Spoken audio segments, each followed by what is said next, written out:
ज्यादातर लोग अपनी लाइफ में कंफर्ट, लग्जरी, इंप्रूवमेंट और प्रोग्रेस को बढ़ाना चाहते हैं। ये लोग अपनी इनकम बढ़ाकर ऐसा कर सकते हैं।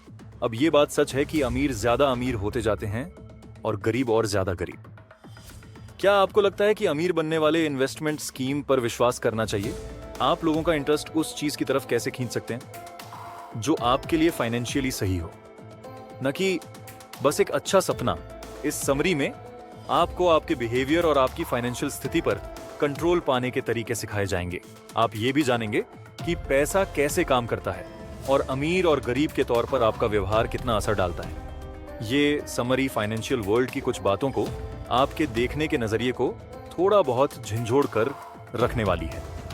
समझेंगे कि कैसे इंपल्सिव या बिना सोचे समझे खर्च करना आपकी तरक्की को रोक सकता है। इस समरी में बताए गए प्रिंसिपल्स को फॉलो करके आप फाइनेंशियल सिचुएशन में सुधार और अमीर बनने की राह समझ सकते हैं। कोई भी अमीर बन सकता है, बस खुद पर मेहनत करनी होगी। जब हम अक्सर सोशल मीडिया पर यूट्यूब या अमीर लोगों के लाइफस्टाइल्स को देखते हैं तो लगता है जैसे उनकी लाइफ कितनी शानदार है।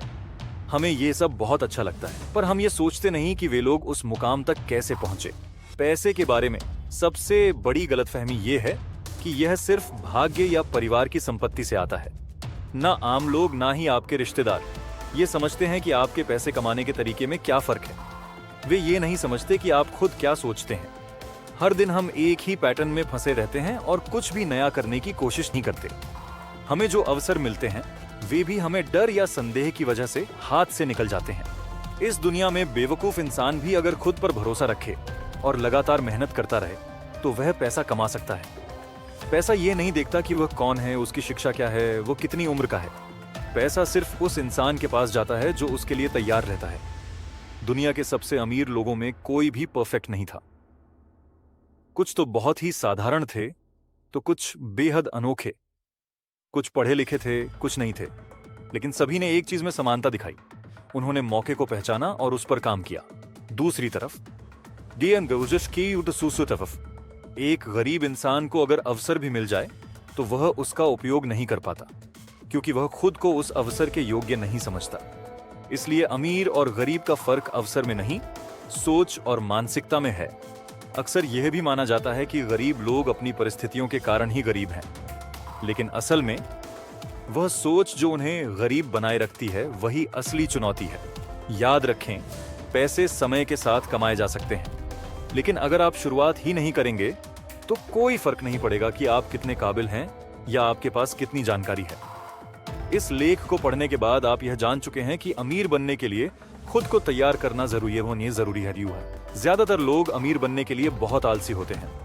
हम सभी करोड़पति बनना चाहते हैं और एक ऐशो आराम की जिंदगी जीना चाहते हैं। हम कई बार ऐसे लोगों की कहानियां पढ़ते हैं जो गरीबी से अमीरी तक पहुंचे हैं। कभी कभी हम सोचते हैं काश ऐसा हमारे साथ भी हो जाए, लेकिन वे सपने जो हम देखते हैं चितिन हैं। उन्हें हकीकत में बदलने के लिए मेहनत करनी पड़ती है। सिर्फ कल्पना करने से कुछ नहीं होता। ये बात सही है कि कुछ लोगों की किस्मत लॉटरी जैसी होती है और उन्हें अचानक पैसा मिल जाता है, लेकिन ऐसा बहुत कम होता है। इसीलिए सफलता और अमीरी के लिए मेहनत और स्मार्ट सोच ही असली रास्ता है। ज्यादातर लोग इसलिए अमीर नहीं बन पाते क्योंकि वे मेहनत से डरते हैं। वे चाहते हैं कि सब कुछ आसान हो, लेकिन ऐसा नहीं होता। वे शॉर्टकट ढूंढते हैं, लेकिन असल में अमीर बनने के लिए लॉन्ग टर्म सोच और अनुशासन चाहिए। बहुत से लोग मानते हैं कि पैसा बुरा है या पैसा पाने के लिए मेहनत करना जरूरी नहीं है। यही सोच उन्हें गरीब बनाए रखती है। अमीर लोग अपनी दिनचर्या में बहुत अनुशासित होते हैं। वे सुबह जल्दी उठते हैं, पढ़ते हैं, सीखते हैं, खुद को सुधारते हैं, फिटनेस का ध्यान रखते हैं, अपने समय का सही उपयोग करते हैं। वे वही करते हैं जो बाकी लोग करने से कतराते हैं। यही फर्क उन्हें दूसरों से अलग बनाता है। अगर आप अमीर बनना चाहते हैं तो पहले सिर्फ सोचने से कुछ नहीं होगा। आपको डिसिप्लिन में रहकर अपने गोल्स पर फोकस करना होगा। डेडिकेशन और लगातार प्रयास करने होंगे। आज से ही शुरुआत करें। एक छोटा लेकिन मजबूत कदम उठाएं। कीमत और मूल्य के बीच का अंतर समझिए। क्या आपने कभी सोचा है कि कोई आईफोन या महंगे ब्रांड का कपड़ा हजारों डॉलर में बिकता है तो वह इतनी महंगी चीज क्यों है? क्या आपने महसूस किया है कि कुछ ब्रांड्स के प्रोडक्ट महंगे होते हैं फिर भी लोग उन्हें खरीदना पसंद करते हैं? एक बार रेड टेम्पलर नाम के एक व्यक्ति ने एक वीडियो में बताया कि एक 5 स्टार रेस्तरां में एक बर्गर की कीमत $100 थी। जब उनसे पूछा गया कि क्या ये वाकई में इतना महंगा था, तो उन्होंने कहा कि बर्गर का स्वाद कहीं और से 15% बेहतर था, लेकिन जो चीज उसे खास बनाती है वो है उसका माहौल, गुणवत्ता, सर्विस एंड रेस्तरां का ब्रांड। लोग सिर्फ बर्गर नहीं बल्कि अनुभव और सेवा के लिए भी पैसा देते हैं। हम सोचते हैं कि किसी चीज की कीमत ही उसकी असली कीमत होती है, लेकिन असल में उसका मूल्य और उसके साथ मिलने वाला अनुभव ज्यादा मायने रखता है। उदाहरण के लिए, कोई पेंटिंग जिसकी कीमत केवल कुछ रुपए हो सकती है, अगर किसी मशहूर कलाकार की हो तो उसकी कीमत हजारों में हो सकती है। विदे उस्तादी, क्योंकि उसके पीछे कहानी और ब्रांड जुड़ा होता है। रेड ने एक किस्सा शेयर किया जहां उनके पास एक पुरानी मर्सिडीज कार थी। जब उन्होंने इसे बेचना चाहा तो उन्हें एक पुराना दोस्त मिला जिसे मर्सिडीज पसंद थी और उसने तुरंत गाड़ी खरीद ली। उस दोस्त ने कार की हालत नहीं देखी, बस ब्रांड और मालिक पर भरोसा किया, क्योंकि कार की वैल्यू उसकी कीमत से कहीं ज्यादा थी। आपकी सफलता भी कुछ ऐसी ही होती है। जब आप अपने स्किल्स और टैलेंट को बेहतर बनाते हैं तो आपकी वैल्यू बढ़ती है और लोग आपकी कीमत नहीं बल्कि आपकी वैल्यू देखकर भुगतान करते हैं। इसलिए हमेशा अपने मूल्य को बढ़ाइए, क्योंकि वही आपको सफल बनाएगा। सिर्फ अमीर दिखने से ही आप अमीर बन सकते हैं। एक बार रेड ने एक व्यक्ति को नौकरी के लिए इंटरव्यू के पहले दिन देखा। वह व्यक्ति एक हुडी पहनकर बहुत ही साधारण और गंदे कपड़ों में आया था। वह न तो शेव किया हुआ था, न ही उसकी पैंट ठीक से प्रेस की हुई थी। रेड को पहले ही समझ में आ गया कि यह आदमी न तो इंटरव्यू के लिए गंभीर है, न ही वह एम्प्लॉयर को प्रभावित कर पाएगा। रेड के अनुसार उन्होंने कई इंटरव्यू लिए हैं और जब भी कोई व्यक्ति ऐसे हाल में आता है तो वह पहले से ही हार मान चुका होता है। जब रेड ने उस व्यक्ति से कंपनी और उसकी भूमिका के बारे में पूछा तो वह कुछ नहीं जानता था, यानी उसने रिसर्च तक नहीं की थी। कोशिश न करने से हमेशा हार तय होती है। जब आप इंटरव्यू के लिए जाते हैं तो आपके कपड़े, चाल ढाल, बॉडी लैंग्वेज और तैयारी सब कुछ मायने रखती है। जो लोग कमजोरी और लापरवाही दिखाते हैं वे खुद को पहले ही पीछे कर देते हैं। रेड कहते हैं कि कॉर्पोरेट दुनिया के लिए आपको वैसे ही तैयार होना चाहिए जैसे आप किसी शो या फिल्म के लिए होते। आपको साफ कपड़े पहनने चाहिए, अच्छी तरह प्रेस किए हुए और एक प्रोफेशनल लुक में आना चाहिए। इससे आप आत्मविश्वास महसूस करेंगे। रेड ने खुद भी जब पहली बार इंटरव्यू दिया था तब उनके पास एक सस्ते सूट के अलावा कुछ नहीं था। उन्होंने अपने दोस्तों से चीजें उधार लीं ताकि वह स्मार्ट लग सकें। उन्होंने बाल कटवाए, जूते साफ किए और खुद को प्रोफेशनल अंदाज में प्रस्तुत किया। रेड मानते हैं कि अमीर दिखना जरूरी है ताकि लोग आपको गंभीरता से लें। अगर आप खुद को सम्मान नहीं देंगे, से नहीं देंगे, तो दूसरा भी आपको गंभीरता से नहीं लेगा। आप चाहे कितनी भी सीमित आय में हो, आप अपने बजट में रहकर भी साफ सुथरे और अच्छे कपड़े पहन सकते हैं। अमीर दिखने का मतलब ये नहीं कि आप महंगे ब्रांड पहने, बल्कि यह कि आप खुद को सम्मानपूर्वक और आत्मविश्वास से पेश करें। अपने रिस्क के प्रति रवैया तय करें। आपने ऐसे किसी शख्स को जरूर देखा होगा जिसने किसी भी तरह के इन्वेस्टमेंट में बहुत पैसा गंवा दिया हो। उसके इस एक्सपीरियंस को देखकर आपको भी डर लगने लगा होगा, इसलिए आप सिर्फ अपनी डेली लाइफ पर ही फोकस करने लगे। जब रिस्क से हानि होती है तो फिर हम दोबारा वही सोच समझकर रिस्क लेने से कतराने लगते हैं। शायद आपको ऐसा कोई अट्रैक्टिव सा लगने लगे जो अपने जीवन में बहुत बड़ा कदम उठा चुका हो, लेकिन आपको यह तय करना होगा कि अमीर बनने के लिए आपको कितना रिस्क टॉलरेट करना है, क्योंकि अमीर बनने का एटीट्यूड आपके सोचने और समझने के तरीके पर निर्भर करता है। कुछ फैक्टर्स होते हैं जो रिस्क के प्रति आपके एटीट्यूड को तय करते हैं। 8, लक्ष्य स्पष्ट करें। आप जो कुछ भी चाहते हैं, जैसे कोई चीज या प्लान, उसकी वजह से आप यह तय कर सकते हैं कि आपको कितना रिस्क लेना है। 2, जिम्मेदारियों का ध्यान रखें। अगर आपकी जिम्मेदारियां अधिक हैं, जैसे बच्चे, परिवार आदि, तो आप रिस्क कम लेंगे।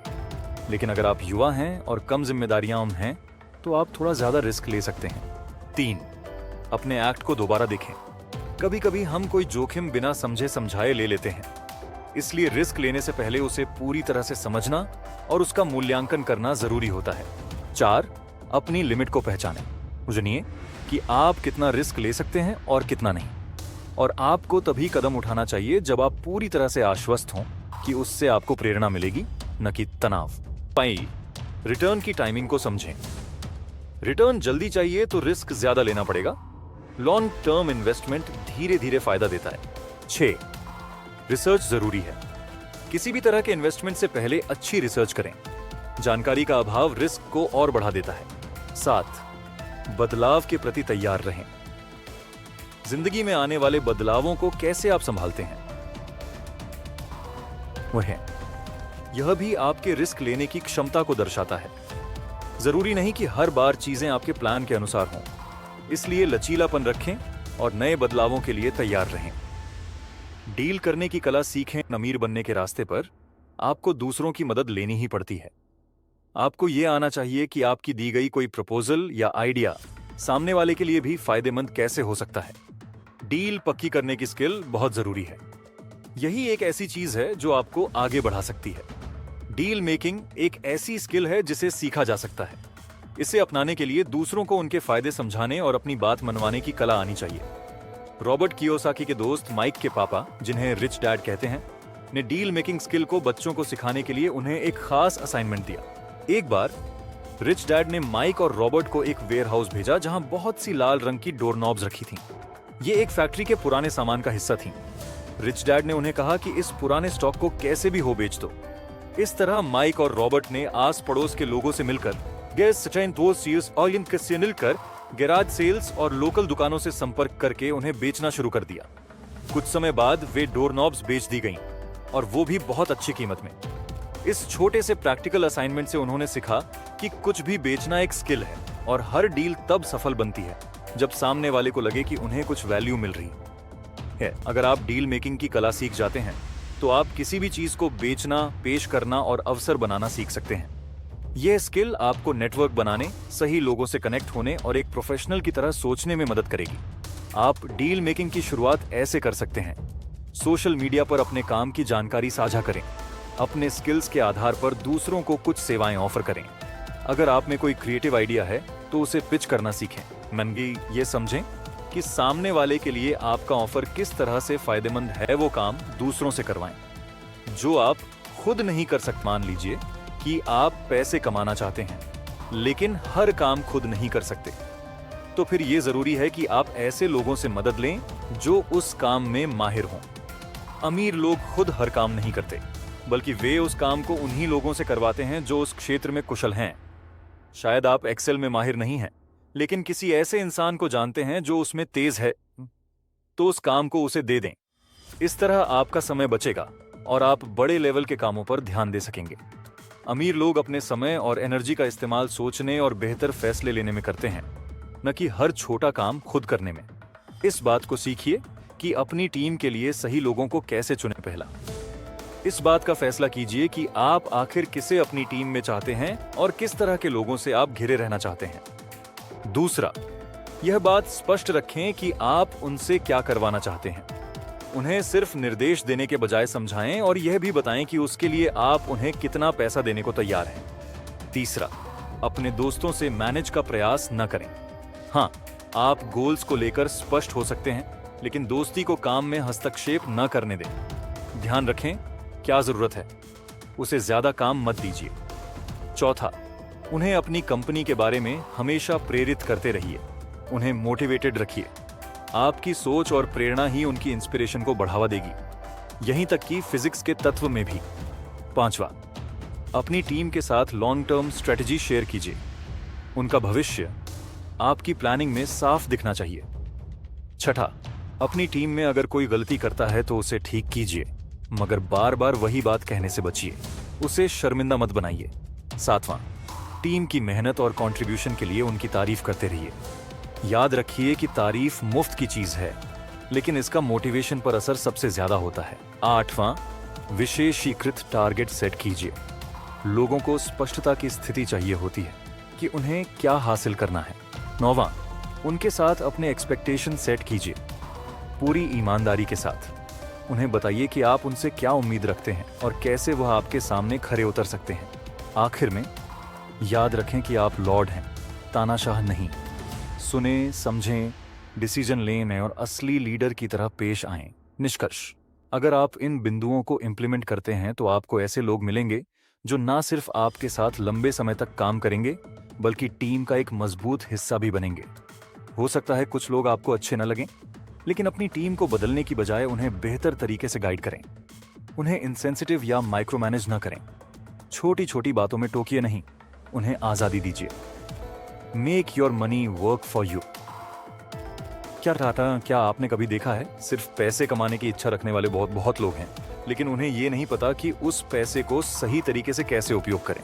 हम इस पैसे को अपनी मेहनत मान लेते हैं, लेकिन सच तो ये है कि हम इसे सही से इस्तेमाल करें तभी ये हमारे लिए काम करेगा। अगर आप सही जान लें कि आपका पैसा आपके लिए कैसे काम करे, तो आप अमीर बनने के रास्ते पर और तेजी से आगे बढ़ सकते हैं। पहला, सबसे पहले अपने अकाउंट में अपने पैसे को इनएक्टिव मत रखिए। उन्हें वहां पड़ा रहना कोई समझदारी नहीं है। बजाय इसके अपने पैसे को हाई इंटरेस्ट रेट वाले बैंक अकाउंट में ट्रांसफर करें ताकि आपके पैसे कुछ काम करें। दूसरा, हमेशा सबसे अच्छा इंटरेस्ट रेट खोजने की कोशिश करें। अगर एक ही बैंक से संतुष्ट न हो तो दूसरे विकल्प तलाशें जहां ज्यादा इंटरेस्ट मिले।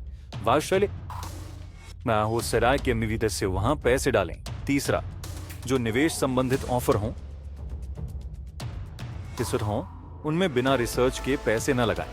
केवल ऑनलाइन ऑफर देखकर या किसी योजना के नाम पर पैसे न दीजिए जब तक वह पूरी तरह स्पष्ट न हो। चौथा, अगर आपके पास कोई प्रॉपर्टी है तो उसे खाली न छोड़ें। हो सकता है वह बिकने योग्य न हो, लेकिन किराए पर देना भी एक विकल्प है जिससे आपको नियमित इनकम मिल सकती है। पांचवा, ऐसी चीजों में निवेश कीजिए जिनमें ग्रोथ हो और जो आपके लिए पैसे कमाने का जरिया बने, जैसे फंड्स, रियल एस्टेट या अच्छी कंपनियों के शेयर्स। छठा, हमेशा नए अवसर तलाशते रहिए।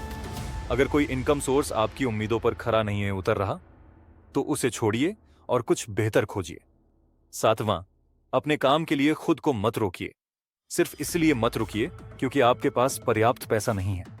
अगर आप जानते हैं कि आपका आइडिया अच्छा है तो उसके लिए कोशिश जरूर करें।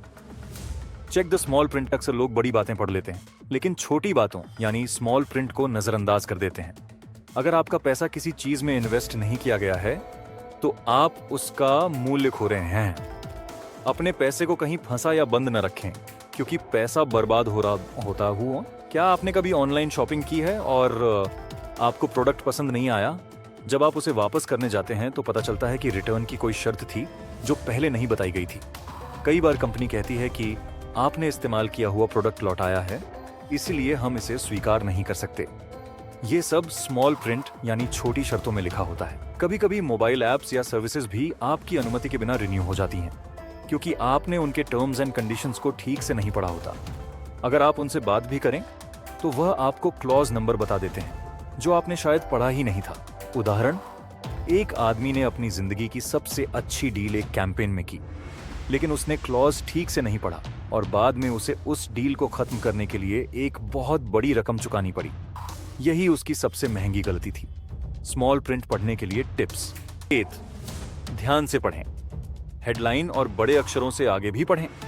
छोटी शर्तें भी अक्सर बहुत महत्वपूर्ण होती हैं। 2, क्लॉज का उद्देश्य समझें। अगर किसी क्लॉज में लिखा हो कि दोनों पार्टियों को बराबर लाभ मिलेगा तो जांचिए कि वास्तव में ऐसा है भी या नहीं। 3, पेनल्टी क्लॉज देखें। अगर पेमेंट में देरी हो या कुछ गलत हो तो आपको क्या नुकसान होगा, यह समझिए। 4, उदाहरण से समझें। जैसे किसी प्रोडक्ट के पैकेट पर लिखा हो कि इसमें कुछ इंग्रेडिएंट्स शामिल हैं। अगर आपको उनमें से कुछ पसंद नहीं है या एलर्जी है तो यह जानना जरूरी है, वरना आप नुकसान झेल सकते हैं। 5, किसी भी कॉन्ट्रैक्ट को पढ़े बिना साइन न करें। अगर आपको उसमें कोई क्लॉज असहज लगे या कोई चेतावनी दिखे तो उससे एक्सप्लेनेशन मांगें और तभी आगे बढ़ें। Don't spend it before you have got it. कई लोग बिना पैसा हासिल किए ही पहले से सोच लेते हैं कि वह पैसा कैसे खर्च करेंगे। जब उन्हें प्रमोशन या कोई नई प्रोजेक्ट की खबर मिलती है तो वे बहुत एक्साइटेड हो जाते हैं और खर्च की प्लानिंग शुरू कर देते हैं, जबकि अभी वह पैसा उनके पास आया ही क्यों नहीं है। सोशल मीडिया और दोस्तों की बातें सुनकर वे खर्च करने के लिए और ज्यादा प्रेरित हो जाते हैं। लेकिन असली समझदारी तब है जब आप पैसे के सच में आने के बाद ही खर्च की योजना बनाएं। सिर्फ अनुमान और उम्मीद पर पैसे को खर्च करना जोखिम भरा होता है। अगर आपको लगता है कि आपको कोई क्लाइंट पेमेंट देगा या बोनस मिलेगा तो जब तक वो पैसा आपके खाते में ना आ जाए खर्च की सोच मत बनाइए। यह भ्रम भी हो सकता है। लोगों से पैसा उधार लेकर खर्च ना करें। अगर बहुत जरूरी ना हो तो उधार न लें, क्योंकि अगर उम्मीद के मुताबिक पैसा ना आया तो आप पर कर्ज का दबाव आ जाएगा। मनी मैनेजमेंट का एक अहम नियम है, पैसा आने के बाद ही उसका उपयोग करें। प्लानिंग पहले से करना सही हो सकता है, लेकिन खर्च का निर्णय सिर्फ उसी पैसे के आधार पर करें जो पहले से आपके पास हो। ये कुछ सुझाव जो खर्च करने से पहले ध्यान रखने में मदद करेंगे। पहला, अगर आप कोई प्रोडक्ट या सर्विस खरीदने का मन बना चुके हैं तो थोड़ा रुकिए। अगली सुबह या 1-2 दिन बाद फिर से सोचिए। हो सकता है वह उतना जरूरी ना लगे जितना पहले लग रहा था। दूसरा, सोचिए क्या आप जो चीज खरीदना चाह रहे हैं वह सच में जरूरी है या कोई सस्ती और काम चलाऊ चीज मिल सकती है। अगर आप इस चीज के बिना भी अपना काम चला सकते हैं तो फिलहाल उसे टालना बेहतर है। तीसरा, खर्च करने से पहले खुद से यह सवाल करें, क्या मैं ये चीज किसी जरूरत के लिए खरीद रहा हूं या सिर्फ लालच है? क्या मैं इस पैसे का इस्तेमाल कहीं और ज्यादा फायदेमंद तरीके से कर सकता हूं? कंक्लूजन, इस अध्याय में लेखक ने बताया है कि अमीर बनने के लिए आपको अपनी इच्छाओं पर नियंत्रण रखना आना चाहिए। खर्च से पहले पैसा आना जरूरी है और सबसे जरूरी है उसे सोच समझकर खर्च करना।